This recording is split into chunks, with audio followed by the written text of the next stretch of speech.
মুখ্যমন্ত্ৰী ডাঙৰীয়া ফেইল হৈছে, গৃহমন্ত্ৰী ডাঙৰীয়া ফেইল হৈছে।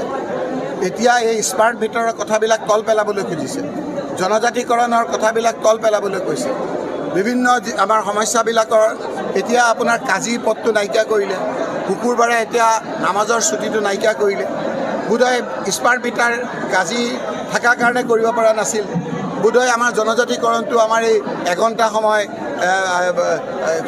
আমাৰ নামাজৰ ছুটী দিয়াৰ কাৰণে কৰিব পৰা নাছিল। এইবিলাকতো এতিয়া হেঙাৰ গ'ল। এতিয়া মুখ্যমন্ত্ৰী ডাঙৰীয়াক আহ্বান কৰিম যে আপুনি অন্য কামবিলাকো কৰক, লগতে ফাৰ্ষ্ট প্ৰায়ৰিটি হিচাপে জনজাতিকৰণ কৰক। স্মাৰ্ট মিটাৰটো উঠাই দিয়ক, ৰাইজৰ জ্বলা গলা খুৱাইছে। মূল্য বৃদ্ধিটো আপুনি ৰোধ কৰক। 350-51 টকা কৰিম বুলি কৈছিল, আজিৰ তাৰিখত বোধহয় 400 টকাতকৈ ওপৰ কৰিব লাগে। এই কথাবিলাকত মন কাণ দিবৰ কাৰণে মুখ্যমন্ত্ৰী ডাঙৰীয়াক অনুৰোধ কৰিম। মুখ্যমন্ত্ৰী ডাঙৰীয়াই আইন শৃংখলা পৰিস্থিতি শোচনীয় হৈছে। তেওঁ মুখ্যমন্ত্ৰী